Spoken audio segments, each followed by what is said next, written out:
Okay, hey Dion Wellington, how you doing? I'm glad that you are locked on.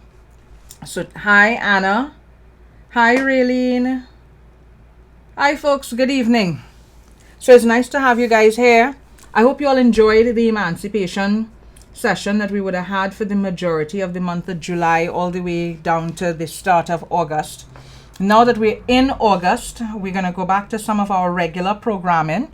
And of course, closer to the end of the month, I'm going to look at independence a little bit.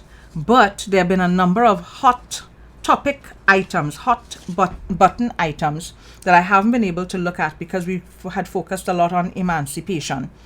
And one of those things is labor.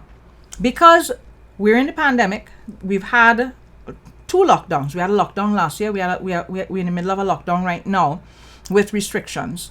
And we are gradually reopening sectors. And as we gradually reopen sectors with the vaccination program that we have taking place, there have been a number of changes prior to the vaccination program and that its impact on labor and work relations here. We would have also had virtual working and flexible working and remote working becoming an issue. So I decided that it was time for us to have a conversation with the labor ministry, with the labor minister to be specific. And I reached out to him and Minister McClashie agreed to have a conversation with me. So I'm going to bring him on. Minister, you have yourself muted. So I'm putting you up on screen with me. And yes, there we go. You're unmuted now. All is well. Hi, good evening, Minister. Hi, good afternoon to you, Rhoda. How are you this evening? I'm fine. I'm fine. Okay, good. All is well. Thanks for joining me. Thanks for agreeing to doing this session. Now, if I'm not mistaken, your background is in industrial relations or is it human resource management? That's what I couldn't remember. Neither. Oh, what is Uh, it in? no, I am a supply chain professional Supply chain that came professional. out that came out of the energy sector. Mm-hmm. I've been involved in a number of high valued projects and so on, and I have a negotiating background. So Negotiating background in in explain that. commercial activity, Mm-hmm. not necessarily industrial relations. Mm-hmm. But I have been in industry for a long time, and as a result of that, you cannot not be involved in human resource and industrial relations. Okay. All right. Fair enough. So, how has your first, what is it now? It's about 8 months, 9 months that you've been in office. How has the first 8 to 9 months of the ministry of being the Minister of Labor and Small and Medium Enterprises been? What have been the high points and what have been the challenges?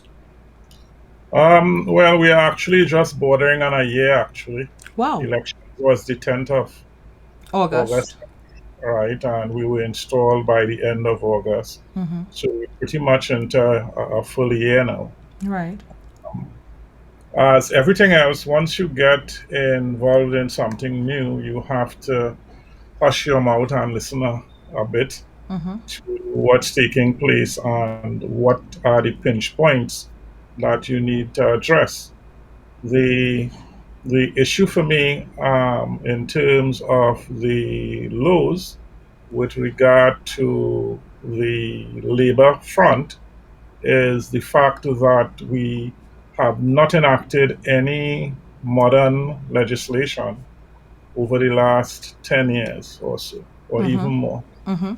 We are working with outdated legislation, and we are quickly moving into a world that is changing rapidly. Mm-hmm. And therefore, for me, I was taken aback a bit. But the high point is that within the last year, based on the work that was done in previous years, and I take no Credit. You're not taking credit for credit for it. that. Mm-hmm. But what was done and where we are now is we have four pieces of legislation under consideration Mm-hmm. that I am hoping to have passed and in place by the end of the next sitting of Parliament. Mm-hmm. Those, namely, we have the Cipriani College of Labor um, work to do to Mm-hmm. present. We have looked at the Industrial Relations Act. We have looked at the Retrenchment and Severance Benefit Act. And we have looked at the Trade Unions Act. Mm-hmm. Uh, they are all now in different stages. Some are with the Attorney General for actual drafting. Some are still within cabinet being discussed and should be moving out rather rather quickly and in short order. Minister, I also, if I may ask, those pieces of legislation that you just mentioned there, though, are any of them playing an important role or an integral role in the current state of virtual working and remote work? yes, they are. The Industrial Relations Act sets the tone for how work is conducted in Trinidad and Tobago and what are the roles, responsibilities of all the players, employers, employees, what they can do, what they cannot do. The Retrenchment and Severance Benefit Act, as you would imagine, plays on the issues that we have now, where people are being retrenched, where people are being sent home, where payments are sometimes not made, what kinds of punitive actions are there available to ensure compliance with those particular laws and things are very much in play based on our current state. And what are some of the changes or amendments you all are likely to be making to that piece of legislation? Well, there are issues surrounding in terms of the retrenchment. How do you go about retrenching people? Is it just that you get up one day and decide you don't want people, or do you go through the collaborative issues of dealing with the employees representatives? We also have issues of paying, where we are considering as addendum to it things like insurances. Mm-hmm. Uh, in other words, if we are to pay people who are retrenched, and most employers will say, well, the business is bust, where do you want me to get money from? Mm-hmm. And just like NIS, you can, in fact, institute legally insurance schemes that, in the event of people having to be retrenched, that you now have a mechanism to fulfill that obligation. Some of those things we do not have at the moment. Is Are those changes, that act, does it only impact on the public sector, or does it have private sector impact as well? It impacts on all employees in Trinidad and Tobago. Okay, so does it mean now? Because one of the things that of course is causing a lot of concern and consternation for laborers, for employees, is that with restrictions, with lockdowns, and the restrictions and lockdowns, of course, are explained by health professionals, right? You need to cut down on gathering. You need to cut down on how much interaction is taking place to be able to stem the tide of infection and spread. So when those sectors have been locked down, have gotten locked down, people, as a result of the lack of economic activity, have been laid off. What kind of redress do you have in a situation like that? Well, many of the large organizations, and we need to separate and disaggregate the different sectors. Mm-hmm. So you will imagine that there have been layoffs in several large organizations. Mm-hmm. And at the ministry, we get notification. In fact, all employers should actually be notifying the Ministry of Labor when they're about to lay people off. Okay. And to date, from the start of the pandemic to now, we have about plus or minus 4,000 um, employees who would have been laid off and who the employers would have notified the Ministry of Labor. Just Now, now, wait, hang on a second. To date, with the restrictions and the closure of sectors, etc., etc., etc., you're saying that the number of documented workers that you have down as having been laid off is 4,000.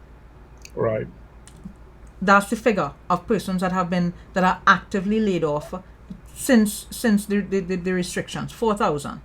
4,000 of the large and the more, what do you call them, more seasoned companies who follow the Industrial Relations Act with Okay. regards to retrenchment. Now, Okay. that is not to say, I'm not saying in any way that 4,000 people nationally have been laid off, because we have the sectors that do not necessarily um, follow the law in terms of paying NIS and paying No, contributions. that's why I paused there with the figure 4,000, because you see, I follow So, the data that gets put out with respect to income support grants and salary relief grants, and I know that there is certainly more than 4,000 persons that have yes, accessed those definitely. grants, right? So Yes. then, in a situation like in this situation that you are describing here, where if you are an employer and you are following the laws that you're meant to follow, how do I go about informing you that I am about to lay off employees?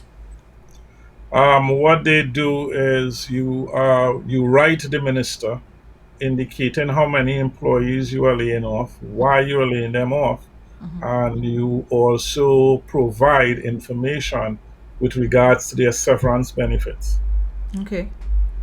In some instances, we attempt to reach out to employers to ask the question whether there are any other things you may have considered.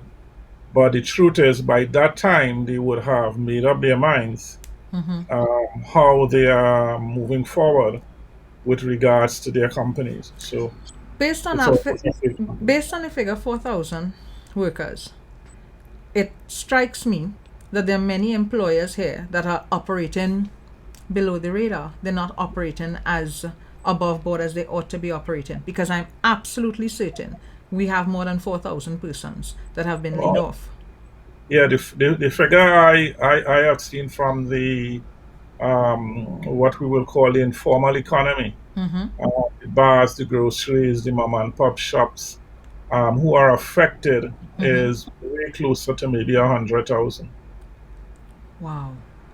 So then So how do we get those employers to do the right thing by their employees? Because chances are, if they're not registering that they have laid off employees, then there's it also stands to reason that the taxes that they ought to be paying on behalf of those employees, like NIS and health surcharge and PAYE, they're not compliant in that way. that is true, and they take advantage of the vulnerability of people who are desperate and looking for jobs. So they employ them, they pay them, but they don't pay the taxes. They don't. In many instances, when people go and ask for the relief grants, and we say, "Well, you've been working. What is your NIS number?" They find out later that the employers did not pay their NIS um, deductions. And in some instances, they take taxes but never remit those taxes, and the employee is none the wiser. So they So, pocket in the taxes. so they're pocketing the taxes. Oh my. Well, I mean, Rhoda, we live in Trinidad and Tobago, and we know from NIS to, when I go out on a limb here to say VAT, right, and taxes and registration fees for companies and so on. If you notice, we've been doing a lot of forgiveness almost every 2 or 3 years in terms Yes, of trying to the get tax with the people tax amnesty to to get pay. people to pay. Yes. Exactly, right.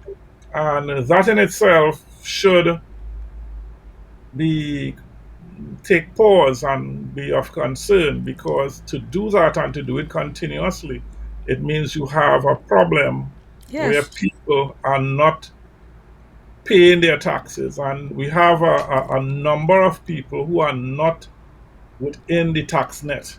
Well, okay, I know that. I know that we have plenty sectors that not within the tax net. We have lots of people that are outside of the tax net because I think it's about maybe what 400,000 workers in this country that actually fall within the tax net. It might be less than that, but I think it might be around that. But the actual working population is larger than 400,000 persons.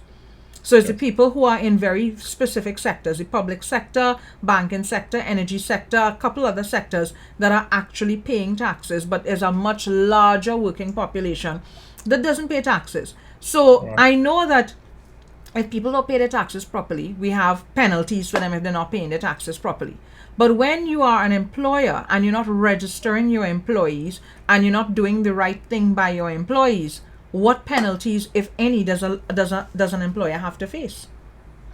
Well, there are several penalties, and the problem here is more enforcement than lack of penalties. So, for Okay. instance, under the National Insurance Scheme, there are significant penalties for receiving or taking people's NIS and pocketing it.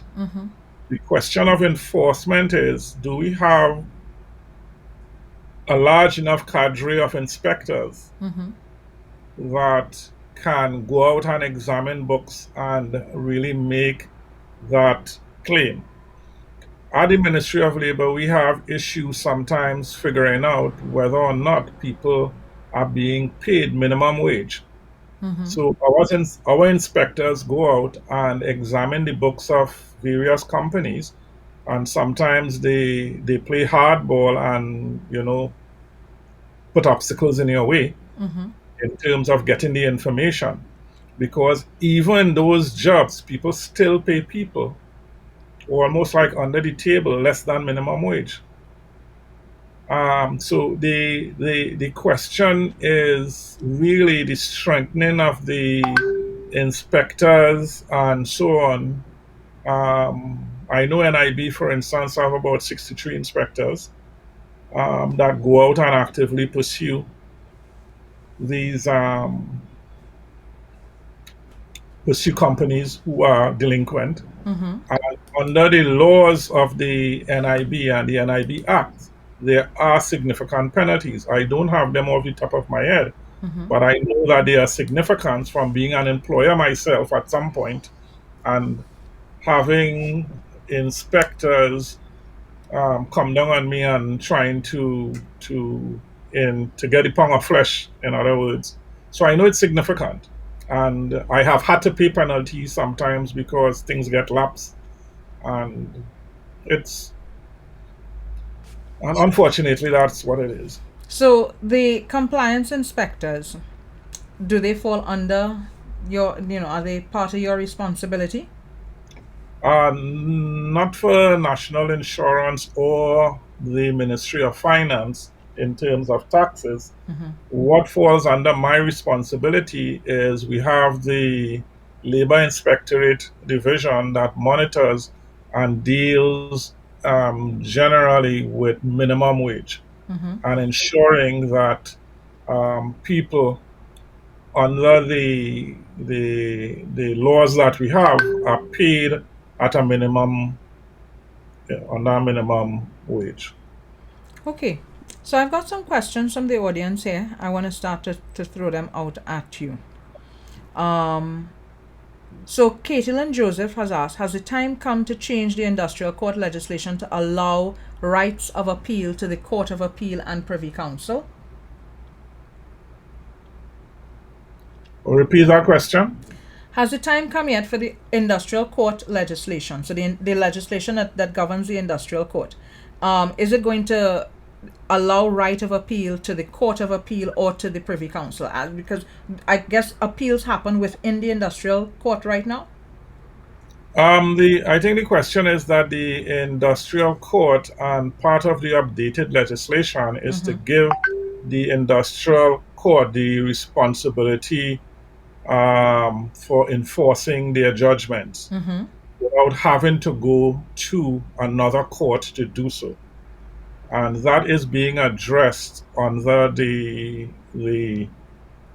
mm, under the Industrial Relations Act. Whether it is time to go to the Privy Council and so on, Mm-hmm. I cannot speak to that as of now, because that has not been an issue of discussion over the past year. So that is Okay. something I would have to look at. Okay. Under the same subcategory of labor changes, she's asking, what do you think about service commissions? Is it time to revisit the service commissions, revamp the service commissions, do away with the service commissions? The service commissions were put in place at a time when there was a lot of political toing and froing, and we wanted to, in fact, ensure that workers' rights under those various commissions Mm-hmm. were preserved in a significant way. Mm-hmm. Um, we are not the issue of changing the service commissions and doing away with them would be huh, would be you would have to create some legislations to do away with it. Yeah, I do because I do it not would require significant personal legislative amendments, I would imagine. yes. So at this time, I know there are many issues coming out, and which I've heard of with regards to whether or not people believe the service commissions are working as they should be, whether they're an impediment to getting things done rather than a help, Mm-hmm. and the things take extremely long, and so on. But I wouldn't want to give a personal opinion on it because it's a creature of the Constitution. Yes, it I is. It has to be really thought out and um, considered by some senior counsels way above my pay grade. Gotcha. And I want to remind the listening audience that service commissions don't actually fall under the Minister of Labor or the Ministry of Labor. Service commissions actually fall under the Office of the President. So it is actually whoever is the President of the Republic of Trinidad and Tobago who's responsible for the Police Service Commission, the Public Service Commission, the Teaching Service Commission, and the Judicial and Legal Service Commission, if I'm not mistaken. I think all of those commissions fall directly under the Office of the President. She appoints the persons to the commissions. She has total oversight of the commission. I mean, well, right now the president is a she. If it's a he or a she, that's the person who's responsible for the service commissions. So, public sector reform.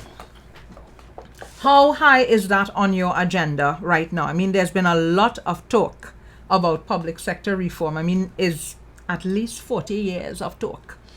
Because since I'm in Pampers, they're talking about public sector reform. Well, public sector reform falls under the public administration and Minister West. I am not involved in as yet Mm-hmm. in terms of what the reformation of the public service would look like. I know that what we are doing as a government right now is a heavy reliance on digitization Mm-hmm. with regards to updating and bringing it into the first world realm. Mm-hmm. But I am not in a position to speak on the public administration and reform in that particular area. Okay, then let me ask this, as you're talking about digitization and a heavy thrust in terms of digitization. Has your ministry or any other ministry begun to identify the jobs that can be digitized and performed remotely? That is, I know for a fact that that is an ongoing exercise. And as we roll out the digitization process to the various ministries, the workflow and work processes would have to be have to be changed. I don't think that it's a exercise of just replacing the process with a computerization process, Hmm. and the process remains the same, Mm-hmm. then you will not, you might as well just hire more people. So I know that the workflows and the job evaluation exercises that are taking place with regard in almost every ministry and being managed by the Minister of Public Administration, they are doing job evaluation exercises. Mm-hmm. And those exercises will really look at how, um, and sorry, that is under the Chief Personnel Officer. Right. And that will kind of roll out what it, what the new world of processing and should look under. So this is happening under public admin because I know that recently, 2 weeks, 2 to 3 weeks ago, there would have been the separation of the ministry at up Yes, until August last year when the swearing in would have taken place. It would have been public admin and digital transfer. So is it right. public admin that still has oversight of which jobs are going to be digitized and performed remotely, or is it the new ministry that has the Ministry of Digital Transformation? Which of the two? I'm asking that with a view to figuring out whether I'm going to be lining up Minister West or Minister Backus for an interview. Well, the two are connected, but they can be categorized separately. In that the public administration and the chief personnel officer and so on would look at ways and look at jobs and how they evolve and what is necessary. The digitization area will take those findings and find the most appropriate solution that's available by way of um, computerization and systems and so on. Because at the end of the day, what they're trying to do is to network all the government agencies and systems on platforms that speak to each other. Right. And you would have heard a lot of talk about a unique identifier number for each citizen that would take you from the cradle to the grave. Yes. And that if you are applying for social services, then um, finance may also know that you pay taxes under a different, under another company, and therefore you should not be getting the social services for which you are applying, or that your birth certificate and your, so there's a whole inter interrelated set of issues that would need to, for a simple word, just be computerized and system create better systems. How much longer are we gonna have such a large cohort of the public sector at home or working remotely? Because I know that there's still restrictions in terms of the rollout for the workforce, but to be back out. Do you have any sense, any idea of how much longer public sector officers are going to be at home? Well, the thing is that there are public sector officers at home, but it's not as many as you would think. Um, in that, well, let me take a back step on that and say that there are a number of public officers who do work from home, who have the ability and capability to work from home. And those who don't, they are brought into the workplace on a rotational basis. Right. And therefore, and that is to ensure that the protocols are followed with regards to distancing and so on. I can speak for my ministry, for instance. There are several sections in the or departments in the ministry that the people can work from home quite easily, right? But where you have interface and like areas like finance and accounting, accounts payables, and those things, we do not have the, now they can be done from home also if you have the right platform and the right systems in place. But right now, those people come out to work on a rotational basis. So When the thing is going to end is, I haven't got a clue. And fair enough, because I mean, it's all reliant on what the Ministry of Health team says and when they consult with the Prime Minister. But given what you just identified there, that there are certain jobs that can be performed and performed efficiently remotely, especially if there's the right platforms, the right software, the right management systems.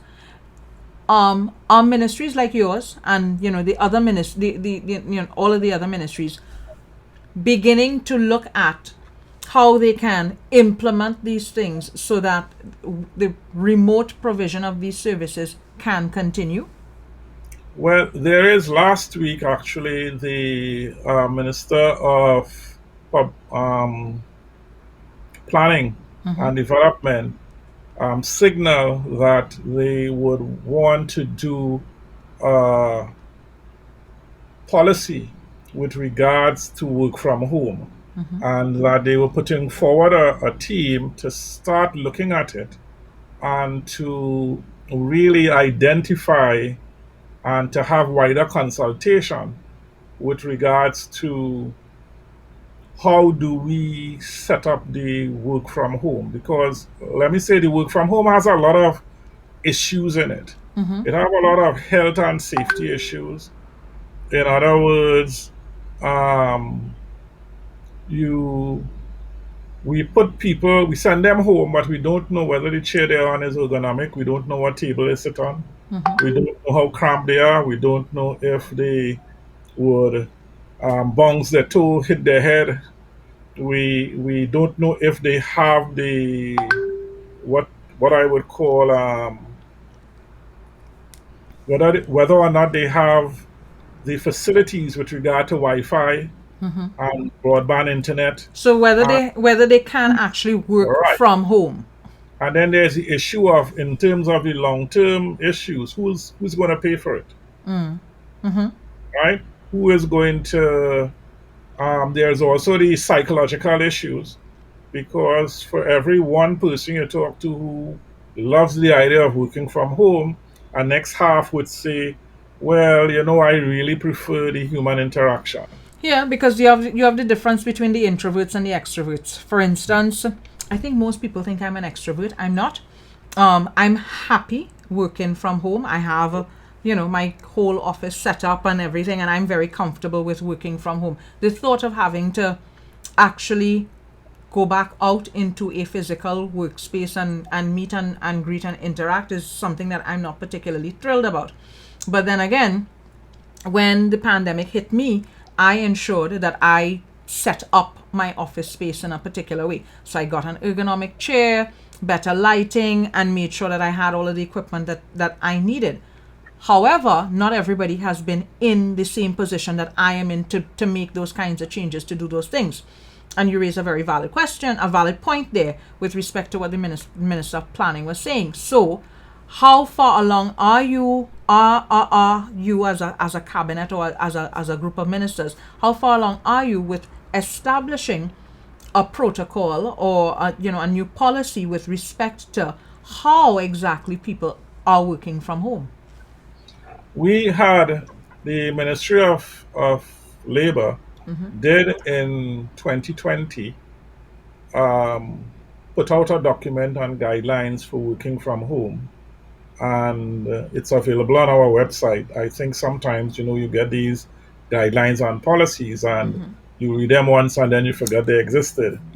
But there is a body of information there that speaks to working from home and what are some of the consideration and guidelines that we should have. What I would quickly add is my feedback is that the productivity level from everyone I speak to speaks highly of the productivity level that people get from people working at home. Uh-huh. And I think that is on the backdrop that we do not waste 2 hours on traffic on mornings. There is a kind of flexibility with schools out, particularly mothers who are affected, mainly because we still expect them to work, cook, wash, iron, and when they're home, we expect them to do even more of that. You mean Uh, men? Yes, men yeah, tend, yes, men tend to have all of these unreasonable and unrealistic expectations where women are concerned. Right.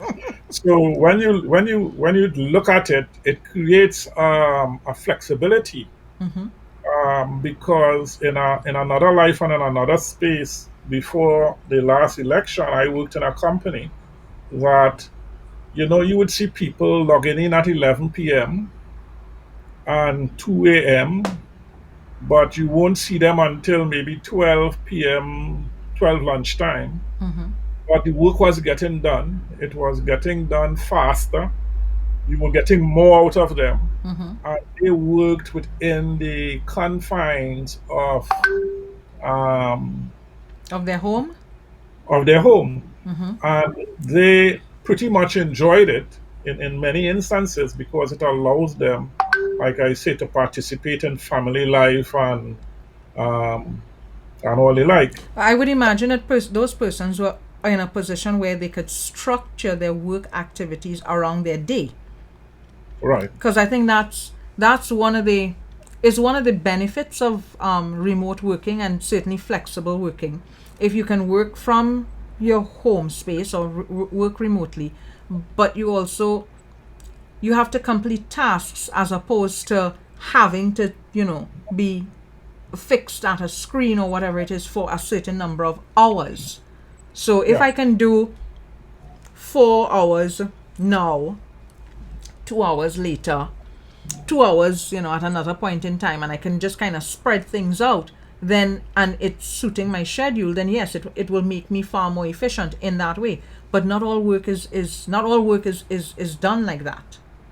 No, but this means that in working from home, we have to develop a new set of skills. The supervisor and the employer and the employee has to navigate work and accountability in a different way. So how are you And you have thinking? to train people. How are You you have to think? train people to operate in that Yeah. So how environment. are you thinking about that? Because for me, okay, I teach. I'm responsible for certain courses within my department at the University of the West Indies. So I have an administrative assistant that's attached to me for my courses. And there's a particular admin assistant that I work very efficiently with. So as much as possible, once I can have her be attached to the courses that I'm working with, we get along well. And my duties for her, they're not fixed to any specific time. It's just once they get done. So my way of assessing how efficient she is just, did the task get done and did the task get done by a particular time, right? The way my job is done, I have to teach students at a particular time on a particular day every week. So there are certain things that have to happen within a fixed time. And then there are other things that don't have to happen within a fixed time. So the face-to-face hours, the contact hours with students, that has to happen. There are a certain number of contact hours that I must deliver to them at a fixed time every week. And then there are administrative things that I can choose to do at other times once it happens within a timely fashion. But I'm seeing that one of the major challenges for the workforce moving forward is to establish new ways of assessing efficiency and effectiveness within the workplace, especially if you're working flexibly. Yeah, and that is quite true. And but it's a task, and since we are all new to this, it would evolve over time in a way that should be to the benefit of everyone. So let me just say that on the employer side, people are now beginning to ask, why do I even have an office? Well, and I Yeah. understand that. I have a whole office that is sitting down in St. Augustine, right? Nice amount of space, window, etc., etc. I haven't seen that office since March of last year. I know it's there. I have the keys to it. The keys are right here. I'm looking at the keys. I haven't seen that office for doing any work in since March of last year. But I know that there are other persons when you were allowed to still go back onto the campus, because since the most recent restrictions, you're not allowed to use the campus for anything. But there are some members of staff that actually needed their office space, and it's linked to the same issue that you would have raised earlier on about whether or not the person's home was set up for them to work efficiently remotely. So while there's some persons who would have been teaching their classes remotely, they were still going to do so from their office space at the University of the West Indies. And there are a number of things that we need to take into consideration as we're talking about and ironing out how we're going to be working remotely. Right. So the task force that is being set up by the Ministry of Planning and Development, I would think that those issues would be foremost and uppermost in people's mind in terms of getting consensus. I don't think he'll get consensus, and I don't think you want to create a policy on it. You may want to establish some guidelines that people can use and let the employers and employees and the employees' representatives, which are the unions, let them come up with the unique issues that would affect them and deal with it from that perspective rather than a cure-all or panacea. Do you think that new performance management tools then have to be created by either this task force or your ministry? No, our ministry would not get involved in creating those tasks. What I would prefer is that because each organization may have some uniquely different things about it, I think it's for the organization and the employees to work through that.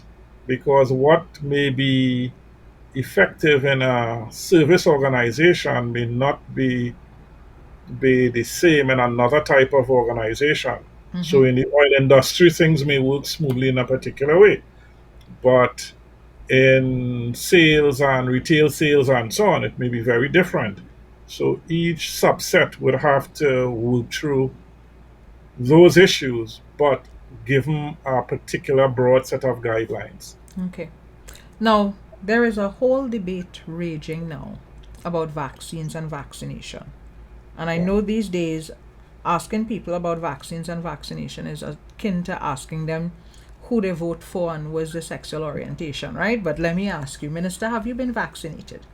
Yes, I have my first shot. My next shot would be next Tuesday. Okay, all right. So Sinopharm?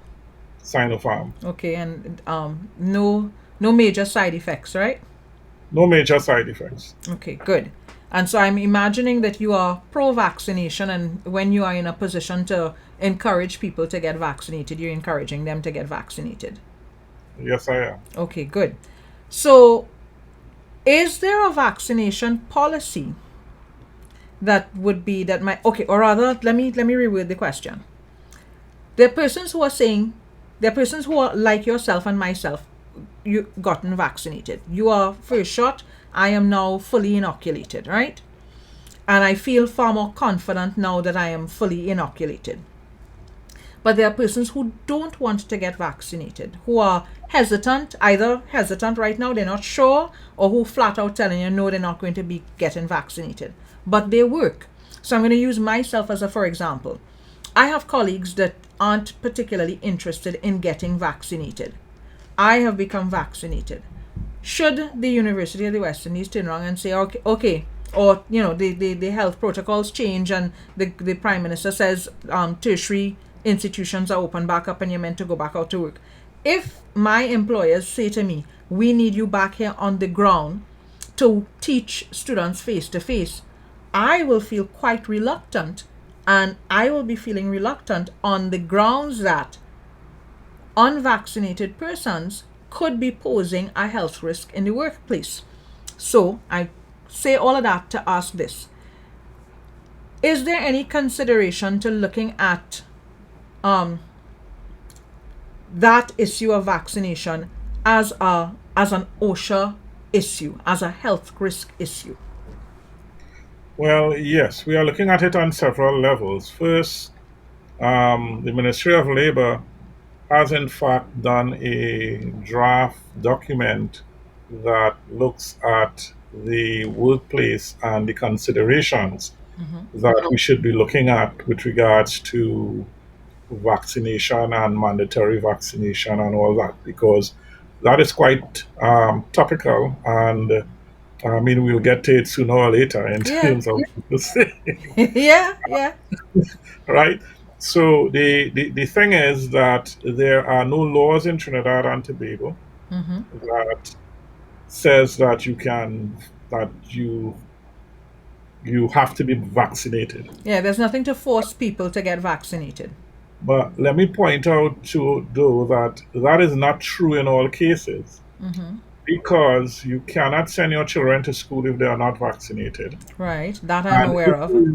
if I were to use an example of the medical sciences department in the University of the West Indies, you can't enroll unless you have what were the shots? You need to have hepatitis B, and you need to have three other vaccinations before you can enter. Issue of mandatory vaccination in several jurisdictions throughout the world, people have gone to court to establish the whether or not it is you can a government can do mandatory vaccination. And in every instance, the court has generally ruled that given public interest and public health, that no right is absolute. And given the fact that you may be operating in a sphere that requires, that may actually require people being vaccinated. Now, there are a number of things, and I mean, almost everybody in the sound of my voice would probably have gotten about 5,000 WhatsApp emails that speak to vaccination, one way or the other. And so, in your particular instance, we would at this point encourage the employer to, and the employee where necessary, to find novel ways in which to allow people to work. And let me just back up and say this: there are issues and there are people who cannot be vaccinated. Yes, Pregnant women, people with, pregnant women, persons with health challenges, babies right. of a particular age, children. Right. So there are a subset of people who will not be vaccinated. The goal to get herd immunity is 70%, right? But yet employers are not necessarily using that rule of thumb in that they want all their employees vaccinated. And then, however, um, we are thinking that discussions, and there are ways where you can do, if you have an issue with the vaccination, do continuous PCR test, you do the washing of the hands, set up the stations, put in sneeze guards around various workstations and so on, and allow people to continue to work. If it has also been out there that you cannot unilaterally change someone's terms of employment. So if vaccination was not a mandatory issue when I got hired, then you cannot impose it on me unless you speak to me and get my consent or that of my recognized union. You the issue of Do you think unions have a role to play in establishing vaccine policies within the private and public sector? oh yes, definitely. There are several unions that represent several groups of employees in block, and therefore they represent in a very major way the voices and views of those employees. And any employer with their soul should understand that they have to engage with those unions before they can unilaterally just make a decision and says, this is what I want and this way or the highway. We are likely to find ourselves in a lot of issues regarding if we were to take that unilateral approach. Our courts will begin, and industrial court and other courts will begin to get filled with cases where people, and you don't really want to go down that road of litigation and fight down and that kind of thing. So we are asking generally employers and employees to work out within the confines of their own jobs and their own faces, because you cannot have a vanilla policy that fits all. No, you can't. People working on an offshore platform in close proximity to each other may qualify for maybe a special kind of treatment with regards to vaccination. So do employees in the health sector who continuously are exposed to the general public, sick and ailing people who you don't know what they have or what they're carrying. So that requires maybe a special kind of look, as distinct from somebody who has a engineering company that people can work apart from each other, Skype, do the protocols that are necessary. So I know people are looking for a policy statement or decision from the government. And we are in the process of examining all the different issues that arise with regards to what we expect both employers and employees to do in the workplace. I think that time is fast drawing nigh, Minister. I Uh, mean, given the number of letters that have been leaked in the last couple of weeks from restaurant owners, bookstore owners, groceries, whatever the various businesses where letters to employees have been leaked, and the letters have basically been saying to the employees, either you get vaccinated or you might be facing the option of not being able to work, and certainly not being able to work in certain parts of the business, right? The entity that you're in. So it seems to me that sooner rather than later, people are going to start to ask about these labor policies and hiring policies and firing policies, and whether or not you can impose these kinds of conditions on workers, or for the workers who are choosing to get vaccinated, whether you can ask them to continue to work in a space where there are unvaccinated people. right. And but one of the questions, and this is not to make a case, but one of the issues out there, one of these, we always like to say we are guided by science, Yes. that unvaccinated people can also transmit the disease to unvaccinated people. Yeah. They- right. So saying But that someone the percentage is supposed to be a smaller yeah, percentage, right? because of the viral load and so on that Yeah. they treat. But what I'm saying is the protagonist would make such arguments. Well, I've seen the arguments. Trust and believe, I've seen the arguments. I've also been asked by random persons, not people that I know, why are the vaccinated afraid of the unvaccinated? And I've had to indicate to persons that it's not that I am afraid of unvaccinated persons. I bear in mind that the more unvaccinated persons we have, the greater our chances of multiple variants, the virus mutating and there being multiple variants. And then, of course, those multiple variants may have an impact on the persons who cannot get vaccinated at all, like children and certain sick people and pregnant women. And there might be a variant that develops that the vaccines that you and I and others have taken may not necessarily be able to withstand. So, of course, there are those challenges to face. That's quite true. And in respect to your question as to sooner rather than later, it is engaging us actively at the moment. We are we are discussing it. It has come up at cabinet, and we are working assiduously to reach to that place where we can issue now. But Rhoda, this is very complex. It is. In terms of you're dealing with human rights, you're dealing It's a with law, you're minefield that you dealing with have to it's a unions, minefield you have to navigate. You are yeah. navigating a minefield. I don't envy you at all. At all.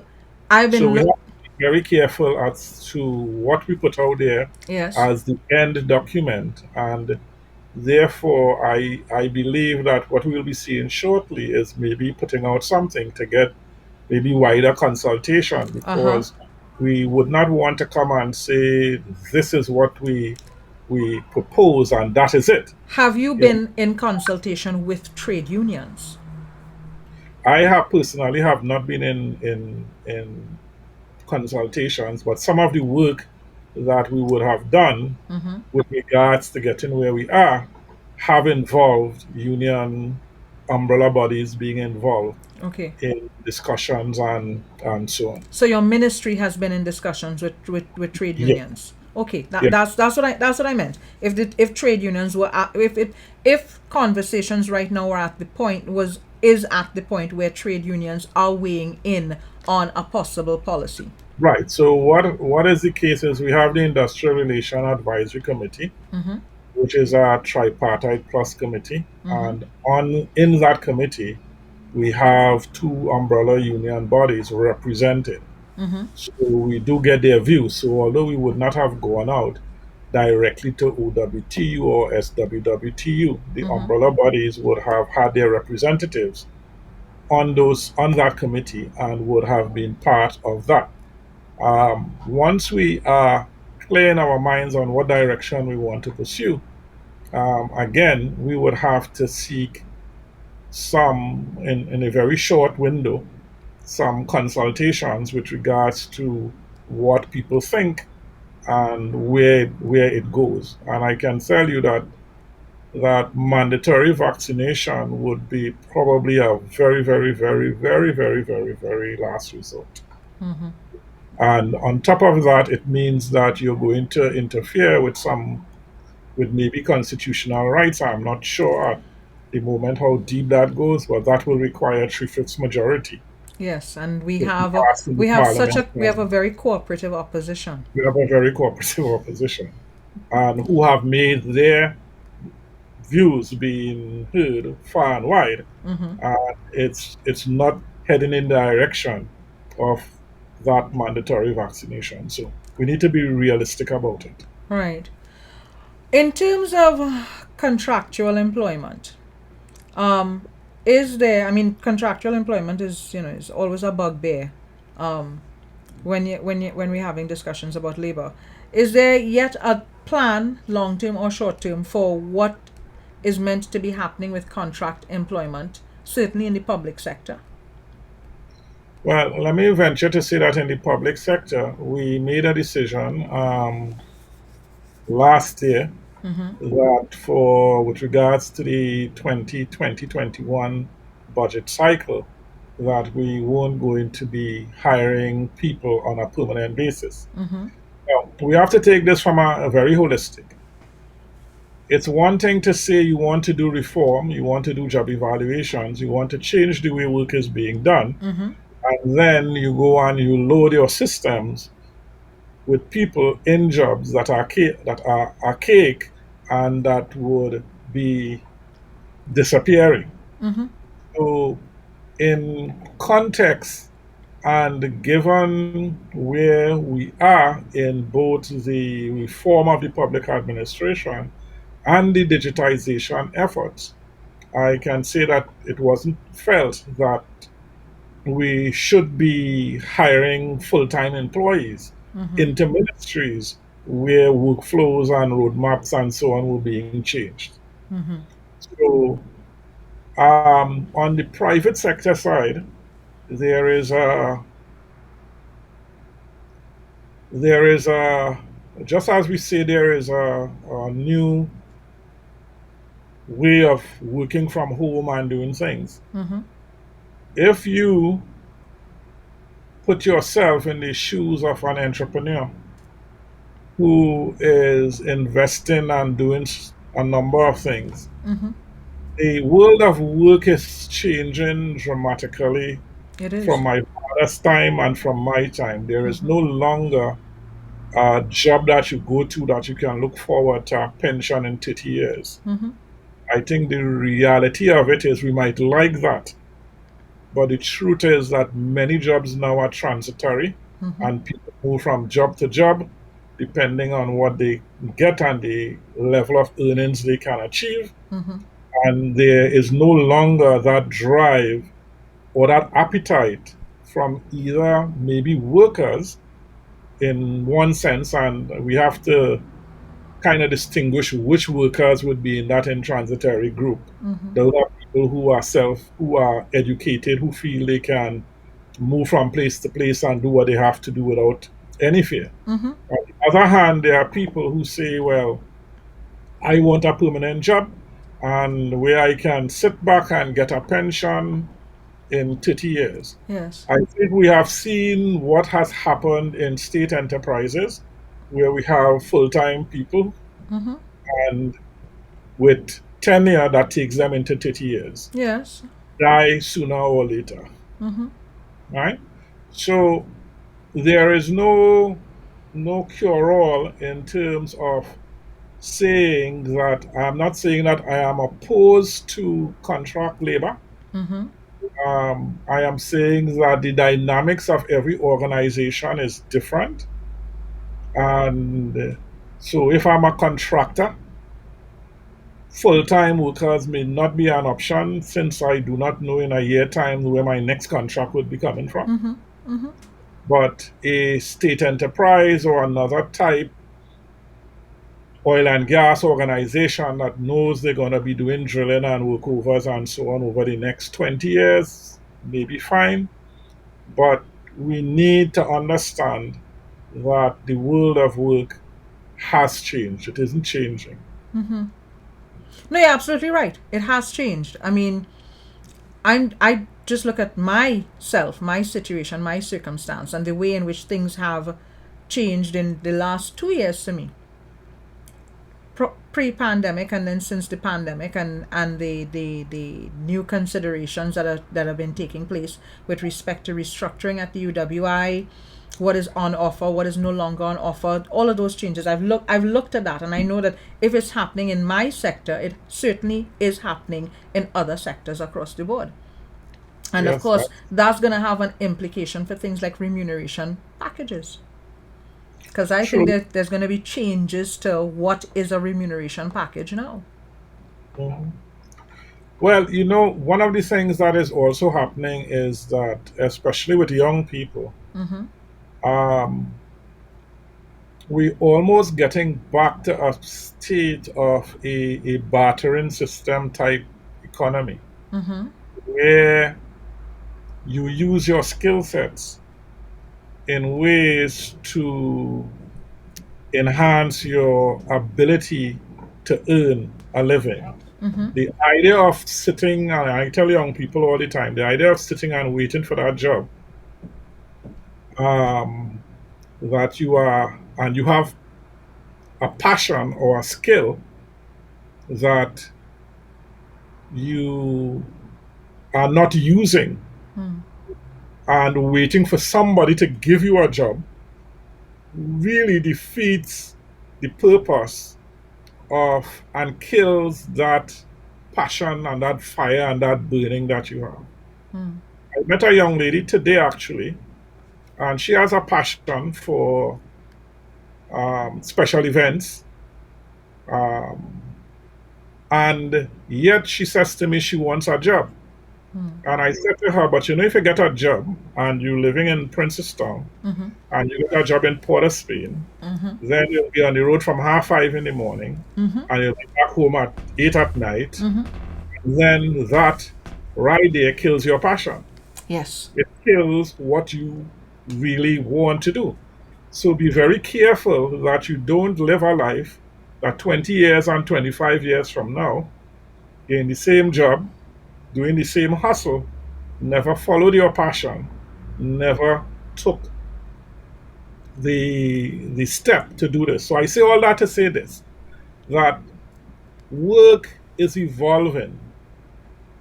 We have to find and use our skills in order to make things work for us. We need to use the grants and the loans and so on that you can get from Netco and all the other places that help young entrepreneurs, and really try to turn that skill set you have into a passion. In my own constituency, and I always big up, I have a young lady who graduated university in 2011. Mm-hmm.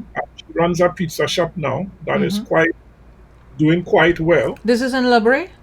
This is in Labrie. She You does know, salt pizza and smokery. I have a friend in Liberty named Vonnet Bigford, and not once Vonnet tell me he'd have a pizza shop in Liberty that I should come down and check out. Uh-huh, yeah. Bonnet is my friend. Vonnet is your friend? Yeah, but I'm making the point that that young lady Mm-hmm. could not find a job for 2 or 3 years. Right. And somebody told her, "Why don't you make pizzas?" And she began to make pizzas. Okay. Another one got the issue and began to make bread Mm-hmm. and sell it in a what we call a parlor in the area. Mm-hmm. And then so the people in the parlor stopped buying kiss bread and start buying bread from this young enterprising woman who is making breads for sale. So the thing is that we when we think about employment, we need to shift focus. We need to shift the the attention from what I call traditional thinking into out of the box thinking. Now, it would not work for everyone. I'm not suggesting that everyone would be successful and everyone would find, Mm. but there is enough activity out there that if you look at it and you have a passion for doing something, Mm-hmm. that you can turn it into a business.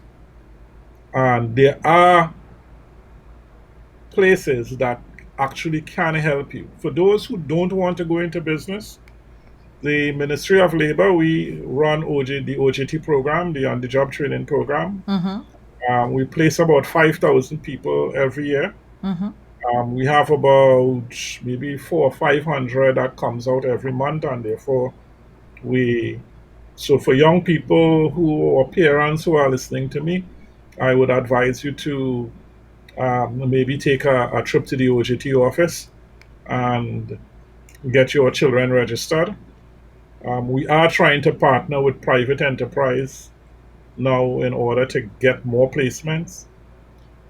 There's also a unit in the ministry called the National Employment Services, Mm-hmm.